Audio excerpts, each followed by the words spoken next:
Need high-quality video to promote your event, business, or band? We can help. We're Pixel Pond, a video production team based in the Pacific Northwest, providing high-quality content to clients across the U.S. and Canada. Whether you want coverage of your live event to promote for next year, or need a camera and a camera operator for your next big project, we can accommodate projects of all sizes. Your story is important.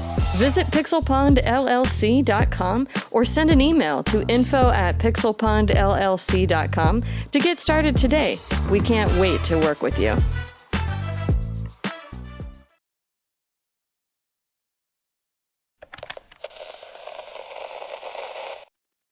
Parental warning. The following podcast is rated T for teen. Please podcast responsibly. This time on Gamers Week podcast. And Xbox, in many ways, is the only thing keeping Sony in check. Without genuine competition for PlayStation, Sony is just going to self-implode. Right. I've said it. I've been saying it for years. This would be the perfect time for Sega to come in and say, hey, we'd love to take this over. Put the Sega stamp on it. We're now Sega again. Sega can't run anything either. Time has passed, right? We've learned from our mistakes. Super game. How dare you bring that up? How dare you?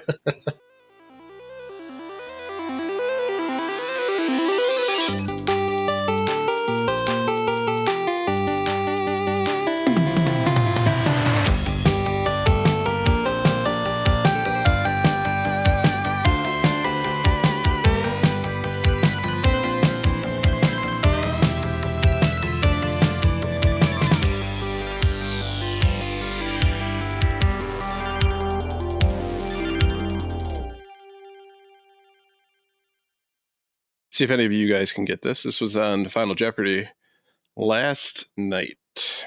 And you call me old, right? I know. How was your tomato soup? Hey, I like tomato soup. In the Doors classic, LA Woman, Jim Morrison repeats the name of this enigmatic guy, an anagram of his name. Mr. Mojo Rising. Very good, Donnie. Very, very good. Mojo Rising. Mojo Rising. I'm impressed, sir. It didn't take me long to get it either, but I am impressed. Why? This is like 80% of what's in Donnie's brain is song lyrics. Bungalow. Did you have a nice birthday? Yes, I did. Yeah. Went out to dinner, had way too much food, and then fell asleep early on the couch. Nice. It's middle-aged dream, dinner. honestly. Man, I got like even before we got home, I'm just like my eyes were feeling heavy and everything. I had a piece of cake. I had a nice steak with some seafood, and then I could not hold it up. Not that. Not that. On that note, welcome to Gamers Week podcast. Like the name says, we analyze the best, the worst, and the weirdest headlines of the past week in the video game industry. This is episode 222, and today is Wednesday, July 22nd, 2026. My name is Ryan, aka retrogamebrews, and I will be your host for this fine evening, but I am not alone. I have two fine co-hosts with me. The first of which is a man who, after living for 40-something years on this earth, has finally learned what a plethora is.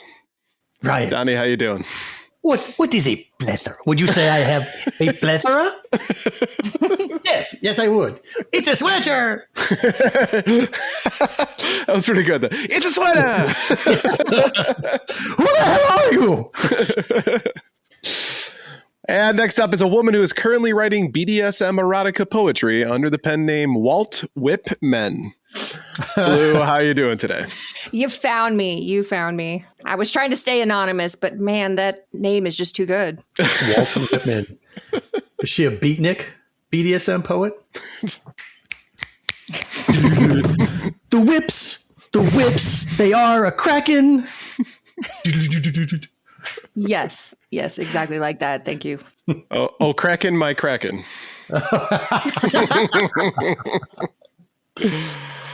All right. Well, if you want to start your own podcast, maybe called Psycho Skincare, where hosts Buffalo Bill and Leatherface teach serial killers how to keep their skin suits looking youthful and rejuvenated. You'll need a place to host your show. Buzzsprout has a user-friendly interface, great analytics, and resources to help you grow your audience. Just use the link in the description and get a $20 credit where you sign up for a paid plan. And goodbye, horses. Yeah, for everybody just listening later, Donnie was demonstrating the tuck dance for us. There was no tuck. I did not tuck. The tuck was implied, but it was the dance was there. Implied tuckage. All right, so why don't we go ahead and take a look at our reviews, reactions, and requests. First up from Samson 7.1, the current console generation hasn't had a lot of bright spots, that's for sure. Unprecedented economic pressure has caused the business side to get squirrely. Many of us are realizing how bad it was to help these behemoths consolidate so much power over the hobby. Hear, hear. I agree with that. Squirrely is one way to put it. Squirrely Dan. Take 10 to 15% off there, Squirrely Dan. And next up is Funyuns, RGB, you little scamp. A surprise episode?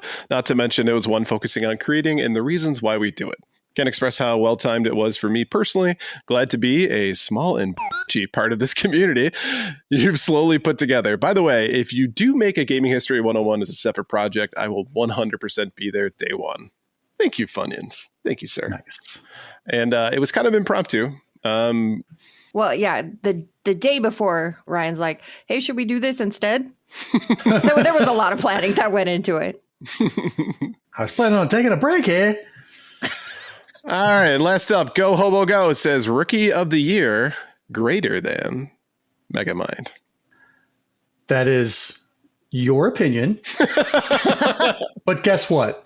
When you look at the top 100 movies of 2010, oh, he came prepared, ranked by Rotten Tomatoes, guess what? Megamind's on there. Megamind's like 90 something. When I look at the top 100 movies of 93, you know what movie's not on there? Rookie of the Year. Maybe because 1993 had good movies. Yeah, that was exactly what I was going to say. I think the competition in 1993 was a little bit better than 20. This is an apples and oranges comparison, Donnie. This is not. When you have movies like Harry Potter and the Deathly Hallows, Kick-Ass, a lot of Despicable Me, right? Despicable Me. Yeah. So another animated film that it's there. It's there. But guess what? Rookie of the Year, not on the fucking list. So sit down. Have you even watched it? Yeah. Rookie of the Year? No, I've never seen Rookie of the Year. Because You don't even know. When 93 came out, I'm watching movies like Jurassic Park, Reservoir Dogs, Unforgiven. I'm not watching Rookie of the Year. It's Sorry. fair. I mean, Donnie was 31 in 93, so I mean, right. I get it. And as you just demonstrated, in 93, there were a lot of really good movies. Mm-hmm. So was it there in 2010? Ducks in Disguise says, I am unaware of most of 1993 films as Demolition Man was released that year and changed cinema forever. Yes. Be well. Yeah, Webhead says, feels like a bizarre world with Donnie defending a newer movie to a classic 90s movie. He just doesn't understand the funky butt loving and never will. Funky butt loving.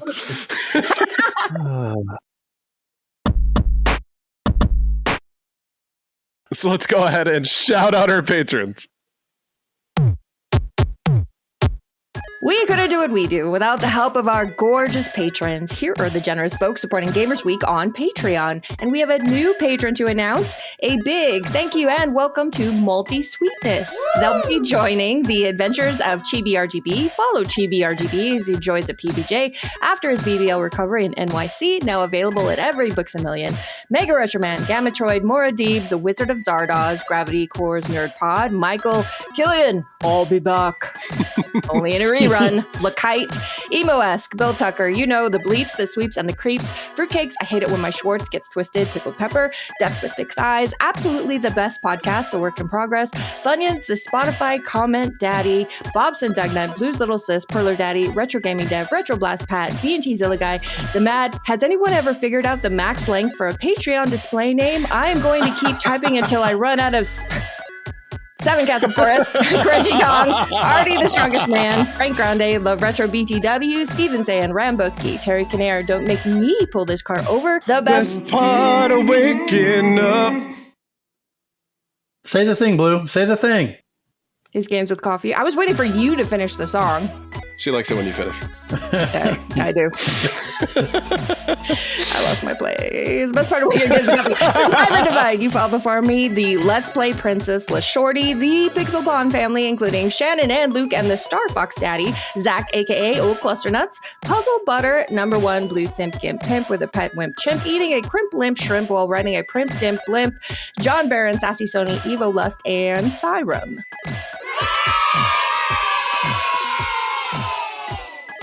If you like what you heard today, we really hope you do. Please consider joining us on Patreon. Your support helps cover the cost of producing the show, as well as other cool stuff we'll be doing, like prizes and giveaways. You'll also gain access to our bi-weekly patron-only bonus cast called Gamers Week Uncut, Patrons with Benefits. Visit patreon.com/gamersweek or follow the link in the show notes to learn more. And as a reminder, we're including the link to the GoFundMe for our patron share of snacks, aka Brandon, who is currently undergoing a battle with cancer. We love him, so please consider helping and sharing. All right, so let's go ahead and check out our headlines. This headline segment is proudly sponsored by Absolutely the Best Podcast, a work in progress. Each episode, George and Zach discuss and rank all the best things, and they just finished ranking every movie in the Alien versus Predator connected universe. This week, they've got a trivia question for us. When developing the game Tempest, programmer David Thur had trouble realizing his initial idea to make it a first-person perspective remake of Space Invaders. What inspired his final design concept for this tube shooter vector graphics arcade game? Visit them at absolutelythebest.net or follow the link in the show notes. We need more tube shooters. Shoot the tube like Sewer Shark? You missed my innuendo, but Yeah. Okay, sorry. Not often Donnie misses an innuendo. It's an off night. Slip into my old age. So the question is, what inspired his final design concept of the tube shooter? Assuming it's not another video game, because I can't think of a video game before Tempest that uses that logic. No, this was revolutionary in my opinion. For sure. There's no other game that came out like that. So I'm trying to think of like what's a tube without being overly gross. I'm going to go with cannolis. He was watching The Godfather, and the guy said, "Leave the gun, take the cannoli." That's my final answer. Take the gun, leave the cannoli. When did Tempest come out? Like 70? I want to say it was 80s. I want to say 80s? Yeah. I mean, there was a lot of weird shit going on in the 80s that would have inspired. No, but I'm talking like 1980, like on the dot. Oh, on the dot. Okay. It's probably some like cocaine filled thing where he's like looking down, like he's got the thing up his nose and he's looking down and he sees all the powder on the mirror and he's trying to go like around in circles trying to get all the. That's what I'm going for. Some drug induced trip. Actually, Donnie is a lot closer. Okay. 81, by the way. The answer is he was inspired by a nightmare where monsters crawled out of a hole in the ground. Interesting. Okay. Yeah, that's like... I like mine better. My hats are off to Zach for being the ultra uber nerd when it comes to some of these questions. I agree. Like, this is insane. They're inspiring to me. I've already done an episode because of To them, do more so. cocaine? Well, I mean, I don't need inspiration for that. Chop it up. All right, first up, despite the carnage created by new Xbox boss Asha Sharma, 100-day reset. Frank. In the name of saving the brand, analysts are predicting that Microsoft will continue to see itself in last place throughout the next console generation. The new predictions come straight from S&P Global Market Intelligence Kagan, which its analysts first looking back at the past and current market. For now, the market faces a compounding problem. Hardware that is either too old, too expensive for the medium consumer, a software slate that is thin outside of a handful of tentpole releases, and macro environment that keeps any meaningful price relief off the table, the report says. The forecast models a potential PlayStation 6 launch in 2026, contributing 4 million units in its first year and scaling to 17.2 by 2030. Oh my God, we're so close to 2030. Those figures might not look like all that much, especially when considering the Nintendo Switch 2 reached 17 million sales in half of that time. Even the PS3 managed 21.3 million units in its first 2 years. If the predictions prove accurate, it seems Sony will largely be unsuccessful in its bid to convert a player base of over 93 million PS5 owners to its next-gen machine. But the outlook is worse still for Xbox. The firm predicts that the next Xbox console, codenamed Project Helix, will sell about 2 million units in its first year post-launch, rising to just 7.3 by 2030. But as the analysts note, the actual outcome could look very different. A fully open PC platform with Xbox branding would not really resemble a console and likely would not count in this model. Microsoft does not officially release Xbox hardware sales figures, but analysts estimate that the Series X has sold roughly around 30 million units. Xbox in third place. That's deja vu. And another news, water is wet. Right. Yeah. After seeing this, being Xbox, being the boss, being an investor, you have to think it's time to cut your losses and just be done. If you're not going to be at the head of the class, at the top of the pinnacle, then what's the point? You're just doing this to stay afloat and say, hey, we're gaming, we're cool. And considering how many studios that they've scuttled recently and the losses that they've incurred as a result of Game Pass not working the way they expected, or at least to the level they expected. I mean, I could make the argument, okay, well, their hardware sales suck, but at least they're selling games. At least they're selling Game Pass subscriptions, but they're not. They're not doing that either. So what are they doing that's successful right now? Well, nothing. That's why they're operating at a 3% profit margin like we discussed a couple weeks ago, which they'd be better off just investing all that money just in a straight, some sort of fund. Yeah. And they would get a better return than they are operating Xbox. But I think the issue is that they were first place at one point. 360, yeah. With the 360. And so they know what it feels like. They know they could do it again.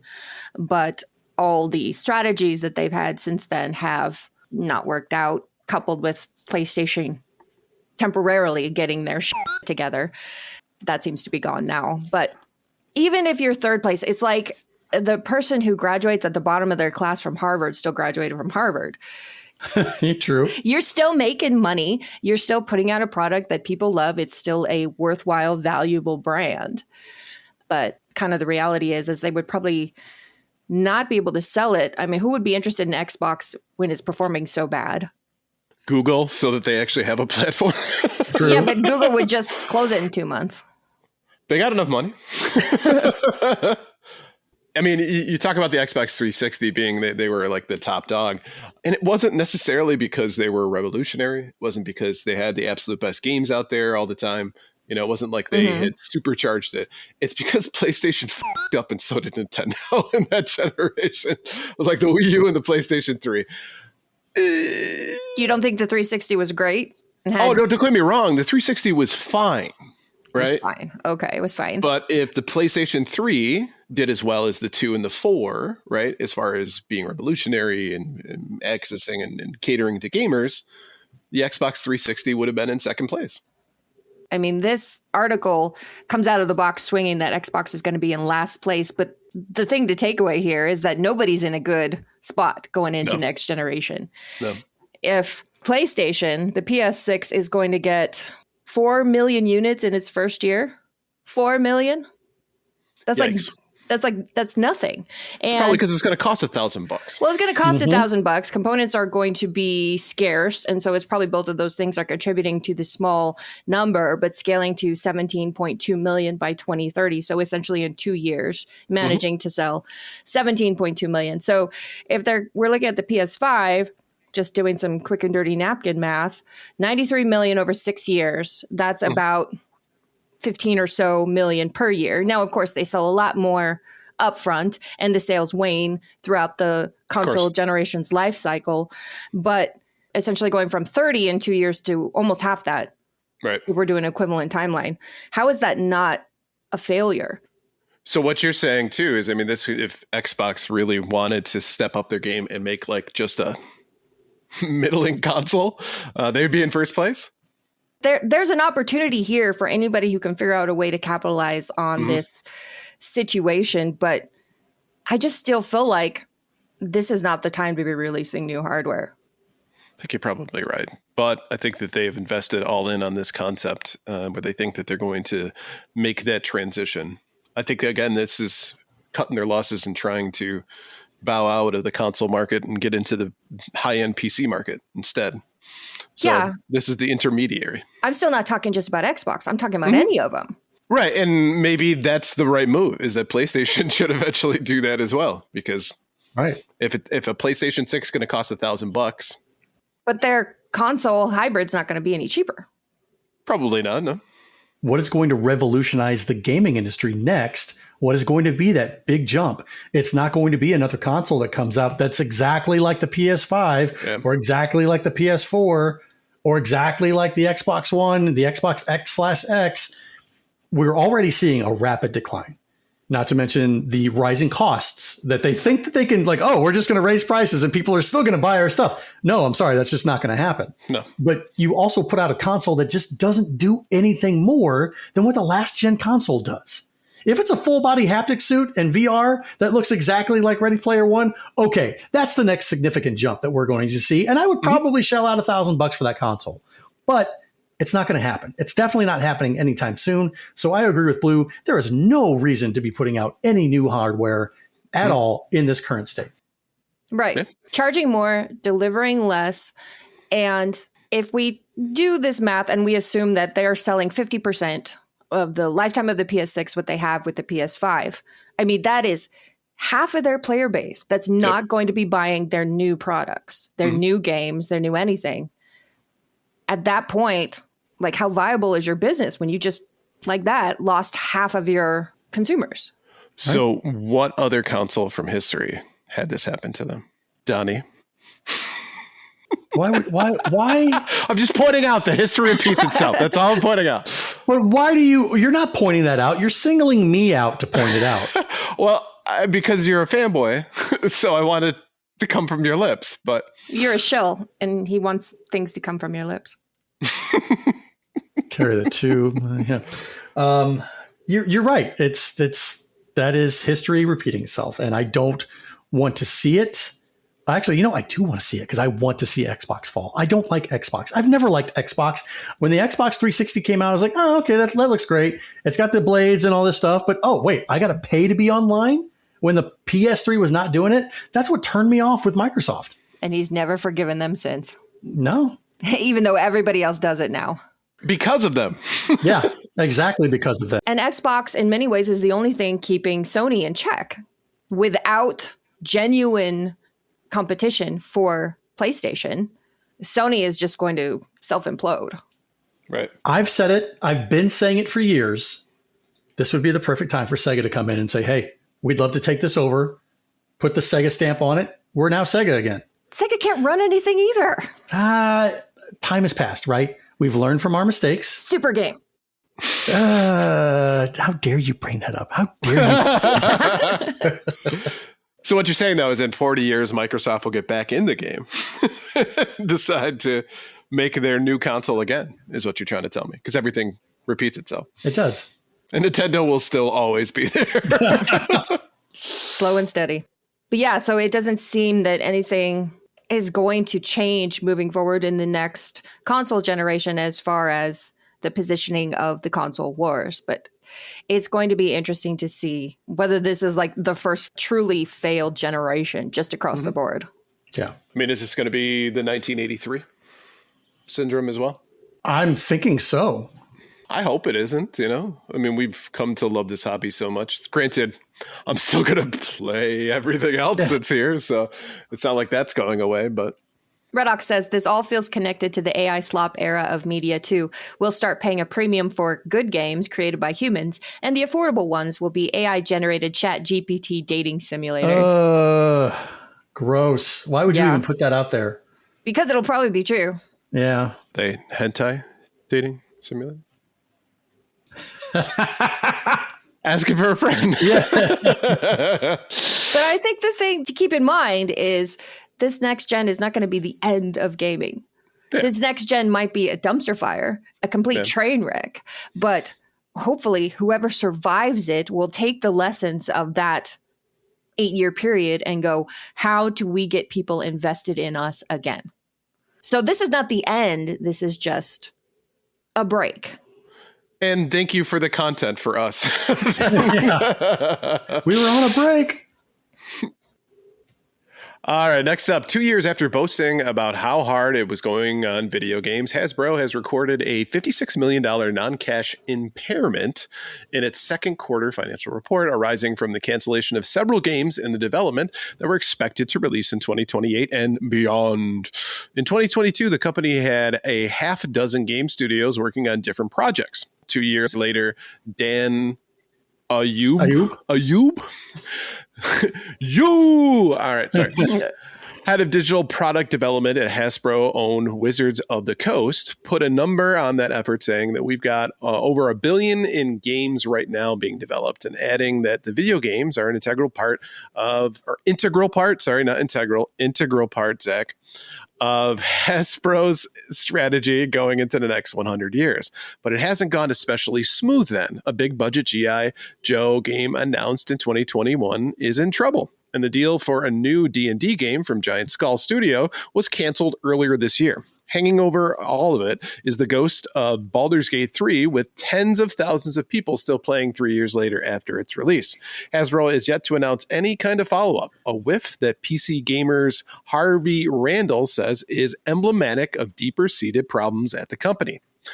Hasbro didn't specify which game cancellations resulted in the $56 million impairment, which it should be noted is not a direct loss, but rather an unexpected decrease in value of an asset compared to its book value. Hasbro CEO Chris Cox, it's spelled that way too. I'd much rather be a pain than a Cox, said the company is focusing on digital investment behind the franchise platforms and partners where we will see the clearest upside and where Hasbro has the strongest right to win. The strategy will be focused on trading card games and RPGs, where Hasbro already holds strong proof points in the form of Magic the Gathering, D&D, Baldur's Gate 3, which Cook reminded everyone is one of the biggest, most awarded role-playing games of the last decade. I'm going to have you go back and fix it. Yeah. You made an egregious error. You said Cook. It's not Cook. Say it correctly. I said Cox. No, you didn't. You said Cook. You said Cook. Which Cox reminded everyone is one of the biggest, most... Sorry. I apologize. I'm not used to the feel of cocks in his mouth. It's true. I'm novice. Reminded by a bunch of cocks. Zach says, what if RGB married a Cox and that guy would be a coxbane? Zach, it's spelled Cocks. That makes it even better. Like coxswaining or cocksmith. So Hasbro. I gotta say, if you can't make a G.I. Joe game work, what are you even doing? Yeah. You should bring out the body massage guy for it. What? Have you guys ever seen those G.I. Joe like old shorts that they put out where people like voiced it over funny? You know? Yeah. It's like, who wants a body massage? Mr. Body Massage Machine, go. I don't think I've seen that one. Oh, it's so good. Chat, back me up on this one. Pork chop sandwiches. I know what you're talking about, but I have not seen that one. I didn't. When I think of Hasbro, I don't think of video games. Maybe that's the problem. Yeah. So, I mean, I do remember them coming out or wanting to come out with a G.I. Joe game, but I have not seen any type of progress on it. Baldur's Gate 3, I'm not an RPG guy anymore, so that really wasn't on my radar to play at the time.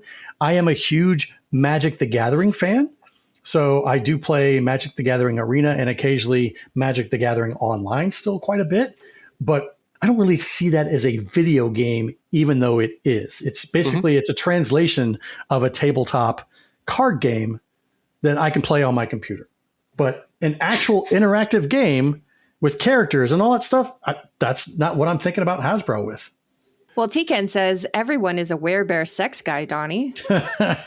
Even if you're not a Baldur's Gate 3 guy, you can be a werebear sex guy. That's bestiality. I'm not into that.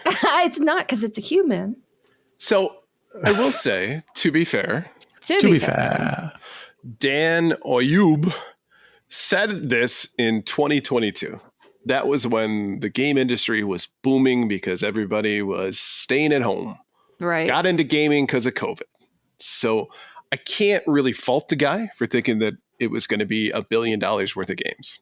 That being said, the fact that they haven't announced what this is, this $56 million impairment, is concerning, right? Shouldn't they be out there telling us what this has? Like, I mean, it sounds like this was discovered rather than them trying to step in front of this and explain what it is, which is, again, not a good sign. If their PR team isn't going, oh, you know, we got our financial report that's going to come out.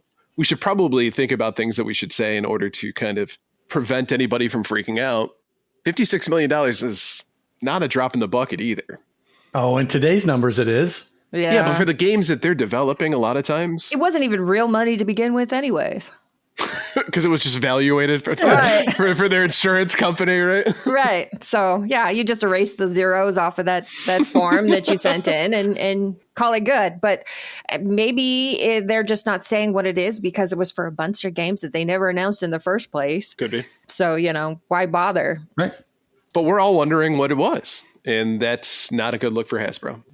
If Hasbro has done like QA research, right? Peer reviews, focus group testing, and people are just not excited about it, and they decided to cut their losses, then my hat is off to them, as opposed to just coming out and releasing the game anyway and saying, we're going to roll the dice and see if anybody really wants to play this game. Hey, we got 10 people. Yay. And we're going to have to shut it down. It does kind of lend to the thought that they just happened to capture lightning in a bottle with Baldur's Gate 3. Mm-hmm. It was like a one-hit wonder, and they don't know what else to do, even though they have at their fingertips enough IP that this should be relatively easy. If you have the right IP, you don't even have to put out a really good game. You just have to put out a good enough game, and G.I. Joe fans will run out and buy it. Now, Simon Ash here in the chat says, wow, the G.I. Joe beat 'em up came out 2 years ago. And I have completely forgot about the G.I. Joe beat 'em up. It looks right up my alley. It's right there with Turtles in Time and Streets of Rage and everything. It's $15 on Steam, but the reviews are mixed. But see, you already wanted to buy it, though, because it's a G.I. Joe game. If it was something else, like Commandos or something like that, you wouldn't give a shit. No. Right? You look at the reviews and you'd be like, that, you know? And Agent Nil is saying it's trash. Oh, it's trash. Oh, no. But I mean, the point being, you were excited about the IP. Yes, absolutely. So it's an execution problem. It's not an IP problem. Although now that I think about it, G.I. Joe, they couldn't make a good G.I. Joe movie either. They tried a couple times. Those were awful. But Danny McBride is helming a new G.I. Joe movie. So this time, I think it's going to work. All right, so they own Power Rangers, Furby, Littlest Pet Shop, Mr. Potato Head, Tonka, Action Man, Micro Machine, Stretch Armstrong, Gem and the Holograms. They should definitely make a game about that. Right? Nice. We need a Gem game. Mm-hmm. So I'm gonna play Blue here and say, sorry, Blue, but that's a very niche thing that only you would run out and spend money on. I think you're mistaken. Because the difference is that you could put out a retro-styled game that would appeal not only to people of our age group, but to the Gen Z and the Gen Alpha who think it's cool to know about retro things. You put it on a platform like a PC or the Switch that everybody has, and you can sell 1 million copies of it. But your idea, you're hoping that people have a still working Sega Genesis somewhere in their basement, and they have a TV that they can hook it up, or they know what they're doing. Do you know how difficult? It's not comparable. It is comparable when you can release the hardware for the Sega Genesis, which is still happening in Brazil for some odd reason. And you can pick up any Sega Genesis on Marketplace for an easy $30-$40. with controllers. But how difficult would it be to manufacture that console on a global scale? It would cost pennies. Sega doesn't want to. Pennies. That's what it comes down to. Sega doesn't want to. No, you don't know that. You can't speak for You Sega. don't know what Sega wants. You have no authority, you Super Nintendo fan. You have no authority to speak on Sega's behalf. Quiet. By the way, they also own Tiger Electronics. Tiger Electronics compilation. That's what we need. Game of the year. I'd love it. Ryan Wrights Good says a gem game would be truly outrageous. And I get that. That's you see that's I see what you did there. Yeah, Yeah. I see what you did there. Yeah. Somebody suggested a gem beat 'em up. That would be Frank. Frank said gem beat 'em up. I'm pretty sure Frank just wants every game to be a beat 'em up. Gremlins beat him up. Mr. Potato Head, third person shooter. Get Don Rickles' voice and And when Mr. Potato gets hit, like part of like his arm piece would fly off, or his ear would fly off, or his eye would fall down. And so the other potatoes can like waddle over to the kill they just made and pick up whatever body parts they like best. Yeah. guys giving away these ideas. All right, next up, for those who have obsessively played their favorite game for years at the cost of real-world productivity, here's a chance to turn all of that time spent into something you can actually use. A $15,000 a year scholarship. University of Silicon Valley is looking to reward players who've spent hundreds of hours accomplishing the most demanding of in-game feats through its new Max Achievement Scholarship program. Max Achievement Scholarship recognizes students who have demonstrated an extraordinary mastery, persistence, and systems thinking through the completion of rare and demanding achievements in digital gaming environments. The scholarship's website states, to qualify for the scholarship, player needs to have completed specific achievements in order to prove mastery in one or more of the 50-plus games listed on the scholarship's website. This list spans a broad range of games and genres, ranging from MMORPGs like World of Warcraft to strategy games like Civilization VI. Multiple Souls-likes are on the list, including Elden Ring, Bloodborne, and Sekiro, as are roguelikes such as Spelunky 2, Vampire Survivors, Hades, and Dead Cells. But just because your favorite game is on the list doesn't mean the requirements will be easy. Many boil down to some variation of 100% completion. Others require some real dedication, such as raising all skills to 99 in old school RuneScape.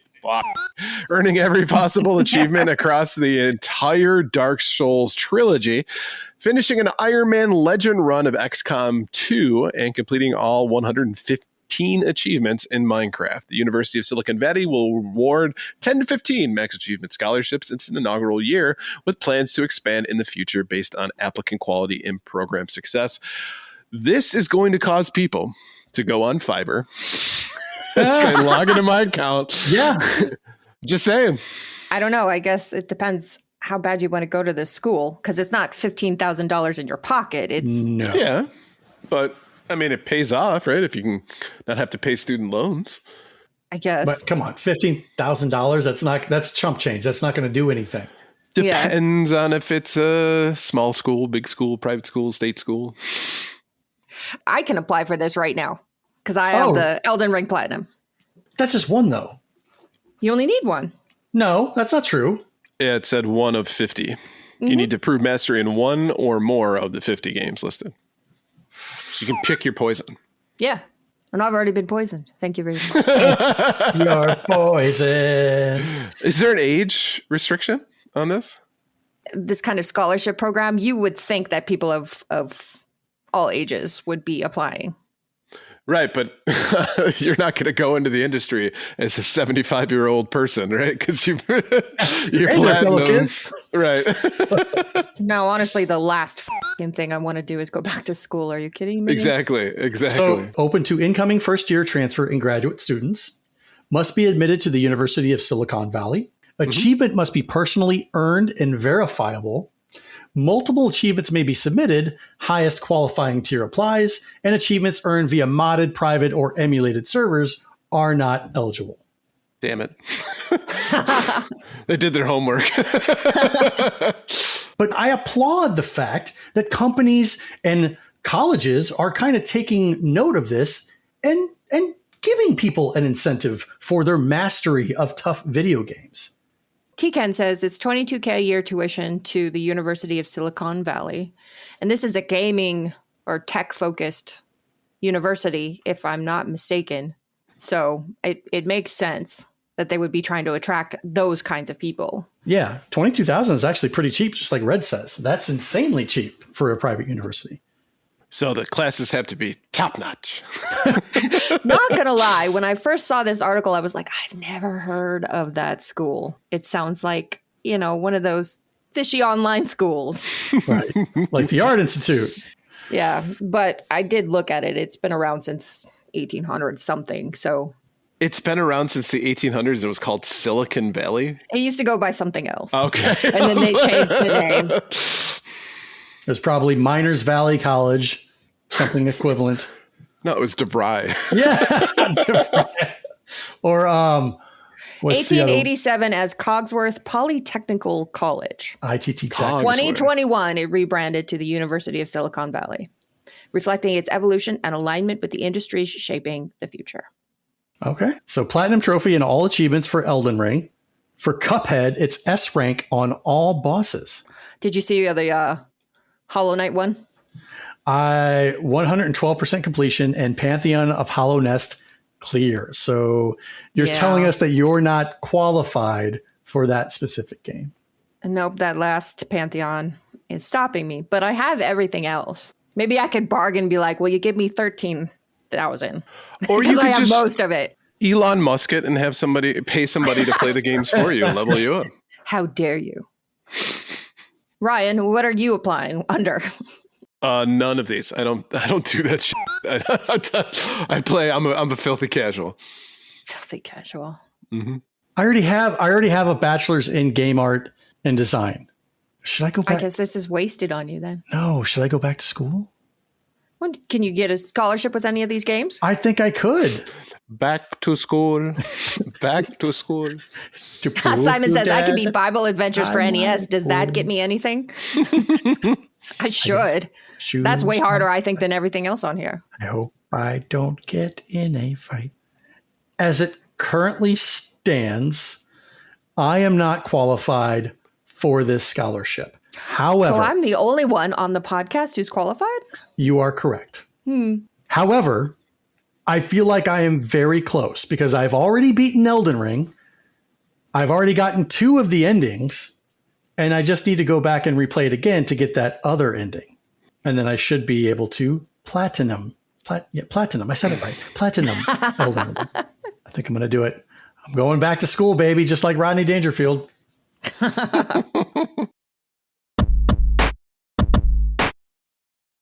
All right, so let's go ahead and take a look at our top 3 new releases. All right, first up is Avatar Legends, the fighting game, out on PS5, Xbox Series X and S, and PC. Avatar Legends, the fighting game, is a fast-paced 1v1 fighter where you battle as your favorite characters from the Avatar franchise, featuring hand-drawn 2D animation true to the series' roots, proprietary rollback netcode, and full crossplay for smooth and competitive gameplay. Next up is Dive or Die, Children of Rain, out on PC. Every descent is a deadly gamble. Dive or die in the cursed abyss. Face eldritch horrors to uncover the mystery of the Black Rain. Scavenge and upgrade, recruit and sacrifice. Save your camp. The flood is coming. And finally, Splatoon Raiders, out on Switch 2. In this single-player focused game, play as a mechanic working with Deep Cut, a trio of swashbuckling musicians, and venture out into the mysterious Spiralite Islands. Customize your character, kit yourself out with mechanical gadgets and ink-splattering weapons, and take on waves of enemy salmonids as you raid the islands for treasure. Salmonids. Salmonids? It's salmon. It's salmonids. Whatever. Out of these 3, what are you in for, Donnie? Definitely not Splatoon Raiders. That's not my jam. Avatar Legends, the fighting game. They really needed to put the fighting game after it. You might think it's another kind of Avatar game. Well, true, but it just to me it sounds like Spaceballs, the fighting games or something. I'm not an Avatar guy, so this is definitely out for me. But I did take a look at Dive or Die, Children of Rain. It looks creepy, and it looks like it could be fun. I think if I had to, I would pick up Dive or Die. All right. What about you, Ryan? I think everyone assumes I'm just going to go with Splatoon Raiders, but this really has not caught my attention. I'll be honest. You've been pretty vocal against this game for whatever reason. Yeah, I'm not a huge fan of Grizzco anyway, which it just sounds like this is just more of a bigger game of Grizzco, and so yay. I'm going to pass on Splatoon Raiders. I don't even have a Switch 2, so it doesn't even matter. So Avatar Legends, I'm in the same camp as Donnie. Never really got into Avatar. Dive or Die looks kind of cool. I love the aesthetic, the dark, dank, right? Big monsters, there's always a bigger fish kind of thing. And with Halloween coming up, this might be one of those spoopy games that fits or scratches that itch. I know it's July, but I don't buy a lot of games. Close enough. Yeah, it's always spoopy season if you live as goth. But yeah, I think if I had to choose, gun to my head, Dive or Die, Children of the Rain is the one I would go with as well. All right. Cool. Frank says, in accordance with Blue's earlier comment, Splatoon would be a cool beat 'em up. So, yeah, Splatoon writers. I don't like Splatoon, never have. This is not going to change my mind. Avatar Legends, the fighting game, it actually looks really cool. Like, I appreciate that they did 2D hand-drawn art. It looks great. I expected that this would be one of those games that would appeal to the fans mainly of Avatar and would be probably like a passable couch fighting game, but would never really appeal to the fighting game diehards. But then I was seeing reviews saying, actually, it's the story mode that's kind of meh, but it's a really good fighting game. So now I just don't know what to think. I like Avatar okay, but I'm not hardcore about it. So I'm probably going to pass on that one. But like you guys, I think Dive or Die, Children of Rain looks interesting. It looks like if Dave the Diver lost a fight with Cthulhu. It's super dark, super Lovecraftian. It looks like you have to manage sanity meters while you're diving and exploring and manage your settlement as well and try to keep your citizens from going mad and starving to death and all that. So a lot of elements to the gameplay. I'm interested. I hope it gets a port to Switch soon. But yeah, of these three, it looks like a queen sleep for Dive or Die, Children of Rain. Queen sleep? I have said that every time. You're just now picking up on it? I guess. Yeah. All right. Didn't register the last time. I feel like you just never listened to me. What? Yeah. Yeah. She said something about me not paying attention. I don't know. I wasn't really listening.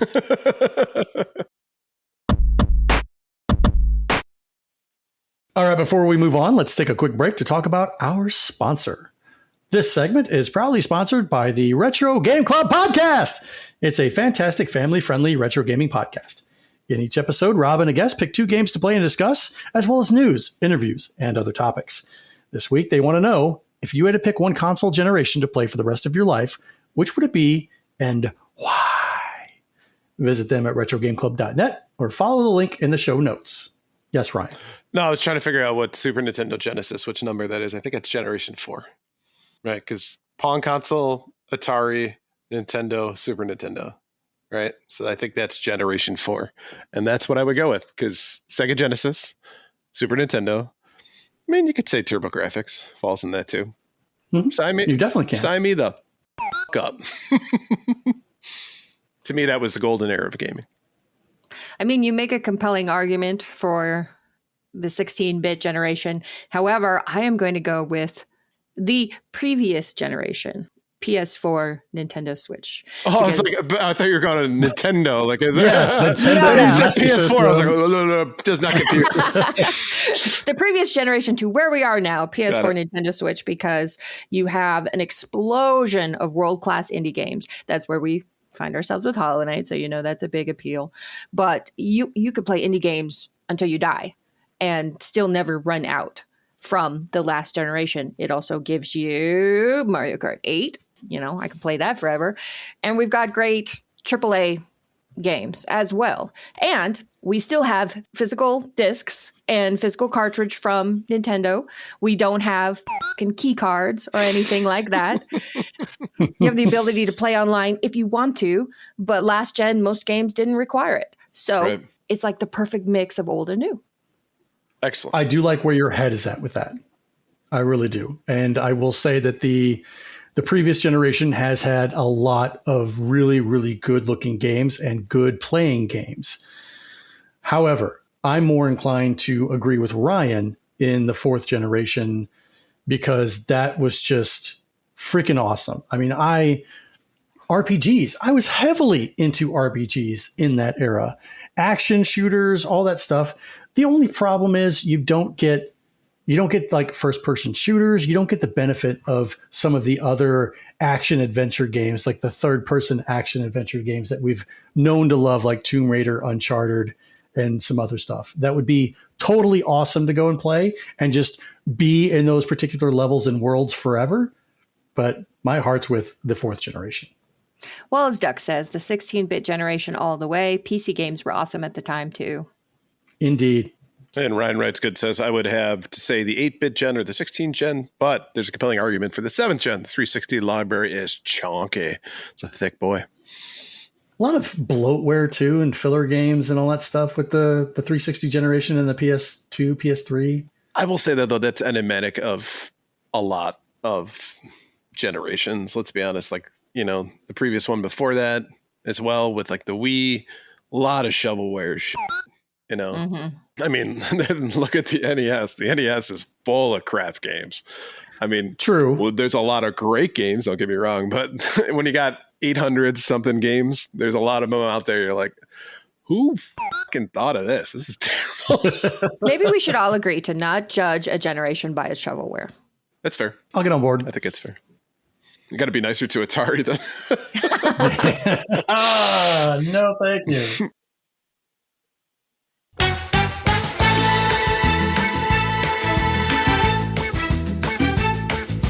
Good evening, degenerates and distinguished guests. We're legally required to pretend there's a difference. Tonight, our contestants will lie, panic, overshare, and compete for a prize that is worth slightly more than their dignity. Cameras are rolling, the sensors are sweating, and somewhere a network exec is already drafting an apology. Welcome to Gamers Week Podcast Trivia, where the points matter, the shame is forever, and everyone's one bad answer away from becoming a meme. The rules of trivia are simple. Each question is worth 2 points. If your opponent doesn't know the answer, you can steal for 1 point. There are 2 daily doubles. You can wager up to all of your points, but no points you don't have, unless you're negative. What's the problem, Blue? I'm sorry, I was disassociating again. You can't wager points you don't have unless you're negative. Yeah, so like if you have 4 points and you want to say like, oh, I want to wager 20 points, you can't do that. You can only wager up to what you have. But if you're negative, then I could wager 20 points? No, you can wager up to your negative points to get you back to even. And if I'm 0, what can I wager? Well, you can't wager 2 points. Can we just say 2 points just for? Sure. Okay. We'll say 2 points. All right. There's so much math. I'm not prepared, says Ryan. The rules were simple. All right. So tonight's categories are 2010s video games, 90s movies, 80s music, or potpourri. Oh my God. Potent potables. The 90s movies category surely includes Rookie of the Year. It does not. I am not. No, I made a specific point not to include that piece of shit. Oh, I'm called for. All right, so we're going to draw for whoever goes first. Ryan and Blue, I'm thinking of a number between 1 and 15. Whoever comes closest gets to go first. Go. 11. 10. Ryan, you picked it right on the fucking nose. You want to know what's funny is I was actually opening my mouth to say 11 and he beat me. Nice. Ryan, you're first, sir. Which category would you like to start in? 90s movies. Do it. 90s movies. Do it. Sweet. Okay, so I'm going to read you a synopsis. You're going to tell me the name of the movie. Okay. Bickering spouses annoy the cat burglar who takes them hostage in their Connecticut home? Oh, shit. I have not seen whatever the this movie is. I have not seen it. Early 90s, late 90s? No. Bickering spouses annoy the cat burglar who takes them hostage in their Connecticut home. Yeah, I got nothing. Blue, would you like to steal? That face says no. Near Connecticut home, bickering spouses. I really don't know. The answer, as Zach has stated in the chat, is The Ref. With Dennis Leary, Kevin Spacey. Never heard of it. Never heard of it. It's a great movie. So that's the level of trivia we're getting today. That is correct. This is going to be a very low scoring trivia. Blue, you are up. 2010s games. Originally released in 2013. In this game, players take on the role of an immigration officer for the made-up country of Arstotzka. What is the name of this game? Yes, that's my favorite genre. Immigration officer simulator. I have no clue. I couldn't even guess. So they are not supposed to be looking at chat. They are supposed to have their chats minimized and everything. Right. No, somebody was just asking the question. Oh, okay. So you have no idea. Nope, got nothing. Ryan, originally released in 2013, in this game, players take on the role of an immigration officer for the made-up country of Arstotzka. I don't know. The only thing I can think of that would even be remotely close to that is like Grim Fandango. So Grim Fandango. Is that your final answer? It's not a bad answer. yeah. That is incorrect. The correct answer is Papers, Please. Papers, Please is the name of it. I've never heard of that either. 2 for 2. That is so supposedly Papers, Please is a very, very well received game. I've heard great things about it, but I wouldn't have guessed that's what it is about. Ryan, you're up. I'm going to go with Potpourri. Oh, Potpourri. Potent Potables. This iconic and legendary rock band, known for their hits Brown Sugar and Gimme Shelter, headlined the halftime show of Super Bowl 40. Is it the Rolling Stones? Stop me up! That's going to be the only question I know all night. Brown Sugar, you know you taste so good. Blue, your turn. 2010s games again.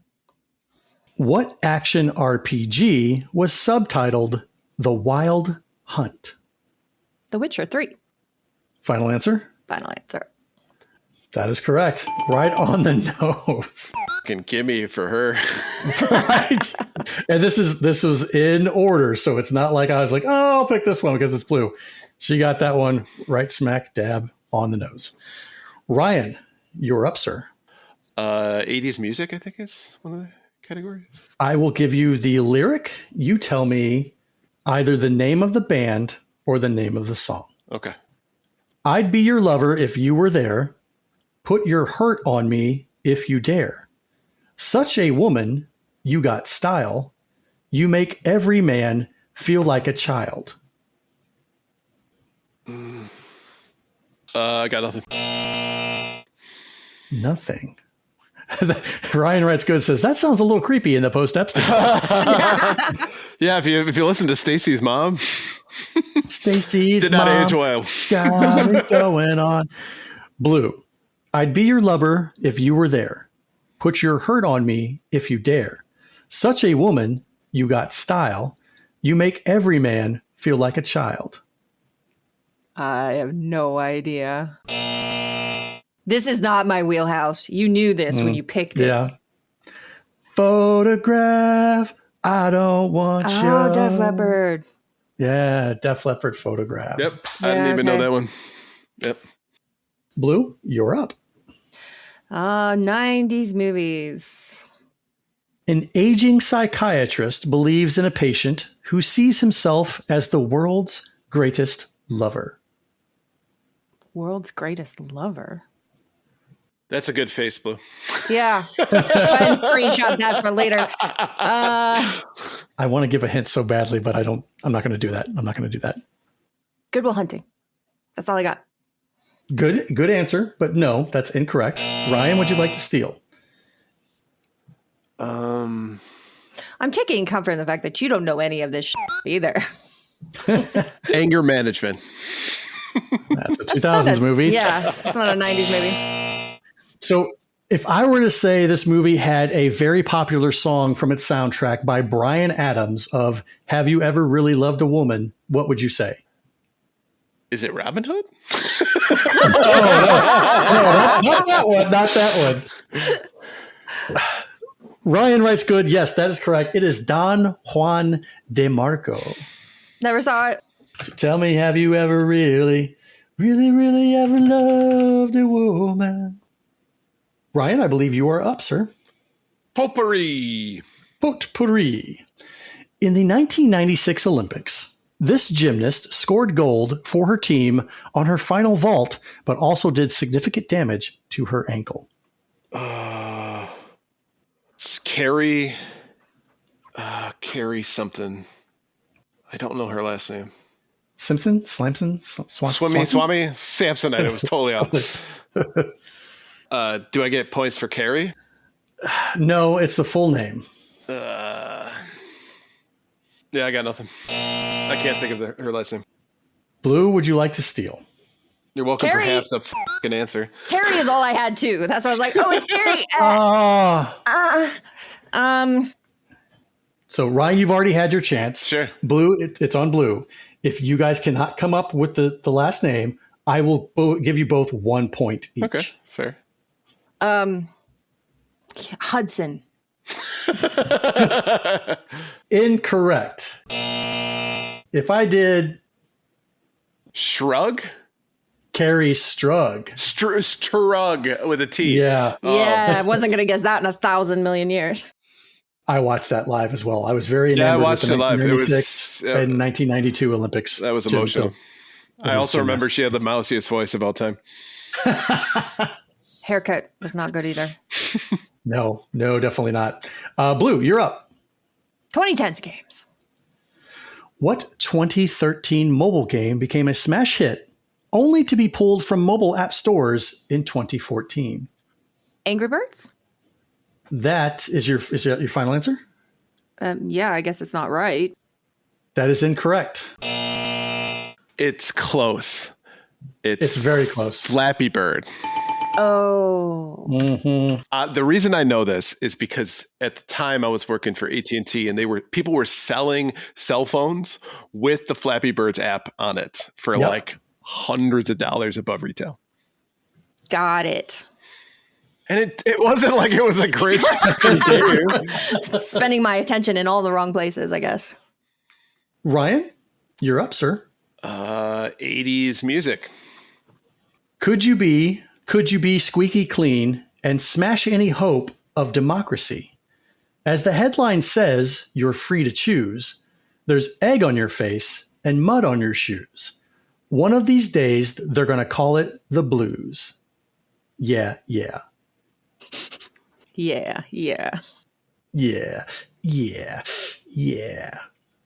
Is that still like part of the lyrics? Like 83 yeahs in a row? No. Okay. Is it about St. Louis? It is not about St. Louis. I got nothing. Blue, would you like to steal? 80s bands. Man, I don't know. I don't know. No? They got nothing? No. Could you be squeaky clean and smash any hope of democracies? The headline says you're free to choose. There's egg on your face and mud on your shoes. One of these days they're going to call it the blues. Yeah. Sowing the seeds of love. No? No Tears for Fears? No? Oh, God damn. Okay. Sowing the Seeds of Love by Tears for Fears. Tears for Fears. I know that band, at least. Not for that song. Not that song. Very popular song. Blue, you're up. Can I get a score check, please? Ryan with 4. Blue with 3. Okay. Let's close out 2010's games. It's not closed out yet. We still got 2 more in there. Oh, really? Okay. Yeah. Go ahead. What 2D scrolling game had additional campaigns called Plague of Shadows, Spectre of Torment, and King of Cards? 2D scrolling game. Additional content called Plague of Shadows. Plague of Shadows, Spectre of Torment, and King of Cards. I don't know. No answer? Nope. Ryan, would you like to steal? I believe it's Shovel Knight. That is correct. It is Shovel Knight. Ryan gets a 1-point steal. Had it on Wii U, baby. I thought for sure that would be right up Blue's alley. I love Shovel Knight. That's one of the best soundtracks. Strike the Earth is a song that I play on repeat when I'm doing work that's tedious. I'll just... Somebody earlier said that Ryan or Blue was going to live or win. They felt it. Don't jinx me. I'll just say it. 90s movies. A car salesman's inept crime falls apart due to his and his henchmen's bungling and the persistent police work of a dogged detective. I just watched this for the first time 2 weeks ago. It's Fargo. Final answer? Yes. Yes, that is correct. Fargo. I enjoyed the shit out of that movie. That was really good. Blue, you're up. Let's go potpourri. The Daily Double. So as you know, you can wager up to 3 points. I will wager 3 points then. You're going to wager 3 points. Okay. How much was the IOU that Harry and Lloyd wrote for the Lamborghini in Dumb and Dumber? See, he started giggling before he even read the question, knowing I don't know it. The IOU for the Lamborghini, it was $107. $107. Is that your final answer? Sure. That is incorrect. Ryan, would you care to steal? But you I don't cannot. think you could technically steal in a Daily Double in Jeopardy. That's correct. You can't. But I can get 1 point, I guess. Yes. I think it's 120,000. Final answer? Yeah. Incorrect. The correct answer was 275,000. Might want to hold on to that one. Ryan, you're up. 90s movies. 90s movies. The Daily Double. The other Daily Double that we have. Ryan, I believe you have 1, 2, 3, 4, 5, 6, 7 points. And Blue has. Blue has 0. Mm-hmm. So let's wager 3. Ryan is wagering 3 points. An arrogant, isolated investment banker is targeted by an enigmatic entertainment company, plunging into an escalating, reality-bending conspiracy orchestrated by his estranged brother to shatter his emotional detachment. Isn't it The Game? Final answer? With, The Game. That's correct. Right, because the fall. Mm-hmm. Yeah, Yep. that is correct. It's a great ending scene. So right now, Ryan stands at 10 points, and Blue has 0. Thank you. Blue. You could mount one hell of a comeback. Let's do this. No, it's not going to happen. Let's go. Come on. Potpourri. This character is a bitter and hostile convict with a never-ending community service sentence and is often seen entertaining a group of excited children who all remain his biggest fans, even though he degrades them and thumps them on the head using a sock with a tennis ball inside. What? Oh.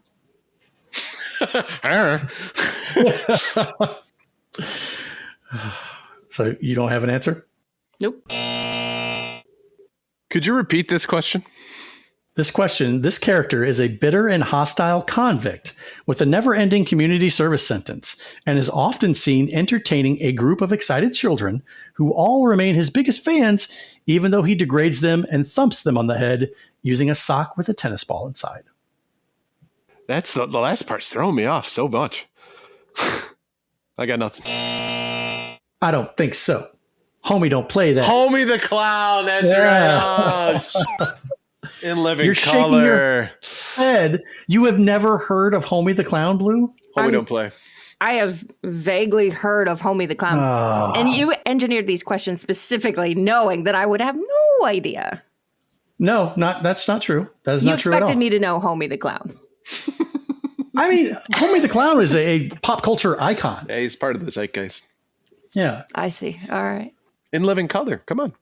Yeah. A lot Fire of the Marshal chat knew Bill. Homie the Yeah. Clown. They knew it. Ryan, you're up. 90s movies. All right. This will close out 90s movies. In Detroit, a pop culture enthusiast steals cocaine from his new wife's pimp and tries to sell it in Hollywood, prompting the mobsters who own the drugs to pursue the couple. I don't think I've seen this movie, so I'm gonna pass. You have no answer. I have no answer. Blue, do you have an answer? I do not. So with no answer, it is one of Gary Oldman's iconic roles, Okay. True Romance. Oh, I was gonna say Christian Leon the Slater. Professional. No, that's a really good movie too. All right, that closes out the 90s movies. Blue, you're up. 2010s video games. All right, let's go ahead and close this one out. What 2012 action adventure game from Arcane Studios featured voice talent from Susan Sarandon, Brad Dourif, and the late Carrie Fisher? Can Blue wager something that isn't points, like the Yakuza, a fingertip? She can wager that daddy necklace. No, you can have the fingertip before you can have my daddy medallion. 2012 action adventure game. From Arcane Studios, featuring voice talent from Susan Sarandon, Brad Dourif, and the late Carrie Fisher. And if you need to know who Brad Dourif is, Chucky from Child's Play. God, that guy's creepy as fuck. Sorry. I don't know. Ryan, would you like to steal? I'm gonna go with Bull Durham, the video game. I like where you're going, but no, that is incorrect. It is Dishonored. Dishonored. So that closes out 2010's video games. Ryan, you're up. Potpourri.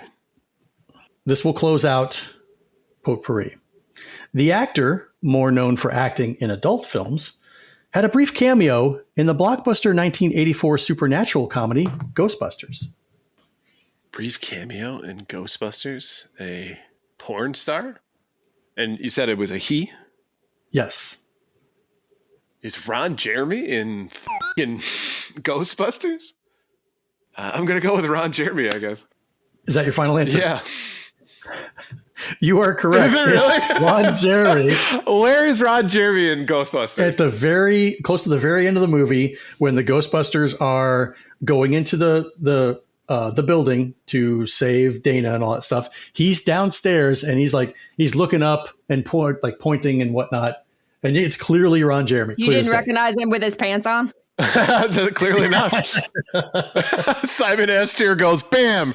Ryan's extensive knowledge of male adult film stars wins the game. Finally paid off. Yep. Blue, you're up with 80s music. Here come the man with the look in his eye. He's fed on nothing, but full of pride. Look at them go, look at them kick, makes you wonder how the other half live. Man, we suck at 80s music. Yeah, you do. Yeah, I'm sorry. Just give us the answer, because I ain't got it either. I can feel your disappointment from here, yeah. It's The Devil Inside by In Excess. I wasn't into like hair bands and shit. They're not a hair band. Totally not a hair band. I think we Good can Lord. safely say that Ryan is taking this trivia round because there is nothing left in 80s music that I'm going to get. I think there is. Ryan, would you allow me to give Blue another question? Just see if she gets. Zach, I'm looking at it in between rounds. So. Hey, point of order. Right. He's breaking the rules. I'm not looking at it when we're asking questions because. Of course you're not, but it's up. I've got it completely down. So is all his points forfeit? Then it comes down to these last two questions? I love how we're doing this. I'm just saying, you know better. You know the rules. Buddy, I'm all for you. Remember, we're working as a team to try and take her down. Then you need to shut the f up. That's been pretty apparent tonight. No, you can't give me that. This is not tailored specifically to take you down. But Ryan says he's going to allow you to take this one. I'm going to give you this one. Okay. You don't want to hurt me, but see how deep the bullet lies. Unaware I'm tearing you asunder. Oh, there is thunder in our hearts. Is there so much hate for the ones we love? Oh, tell me, we both matter, don't we? That's Kate Bush. See? Oh, there's not another song in the 80s that I would ever get. There you go. You got this one. Blue gets 2 points. She's on the board. I'm back on the board. I wouldn't have gotten it. Blue has 2 points. Ryan has 10. Ryan, the last question is yours. Thought I was mistaken. I thought I heard your words. Tell me, how do I feel? Tell me now, how do I feel? Frank says, Blue wins. Great show, guys. I know, I'm the last lyric is I'm focusing on it. And it's not coming to me as to who the artist is or what the name of the song is. Tell me, how do I feel? Tell me now, how do I feel? Blue Monday. Yep. But you don't get those points. I'm aware. Thought I was mistaken. Now, would it have helped if I had sang the lyrics in there? Yes, Okay. 100%. I mean, it kind of didn't help for Tears for Fears, but whatever. Because who listens to Tears for Fears? I do. I love Tears for Fears. That's what I meant. Songs from the Big Chair, great album.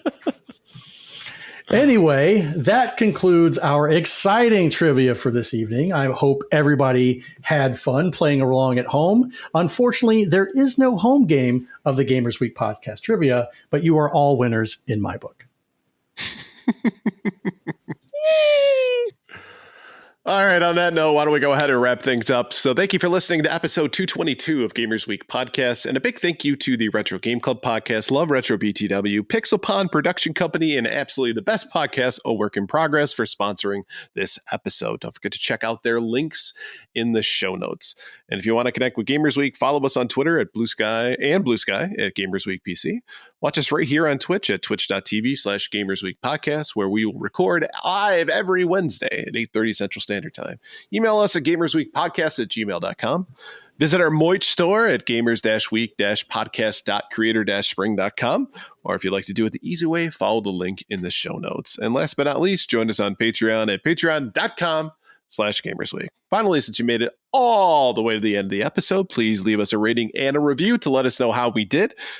We really do value your feedback, and while you're there, consider subscribing on iTunes, Spotify, or your podcast platform of choice. Frank says, ooh, a trivia beat-em-up game would be awesome. Make it haptic, so if you get it wrong, you get like punched in the side of the mouth. Yeah. Or sack tapped. Oh, yeah, my balls. So Blue automatically wins that game. I have no weaknesses. No weaknesses? You sure? Because you were those weaknesses were on display this evening. Ouch. Ouch. I'm just meant for sack tapping. I'm sorry. I apologize. Guys, thank you very much for hanging with us this evening, playing along with our trivia. We greatly appreciate you hanging out with us on a Wednesday evening. We're back from our break, and we're excited to be here. So we will come back with you next week for another uncut and then a live episode of episode 223. Have a good night, everybody. Have a good night. Good night.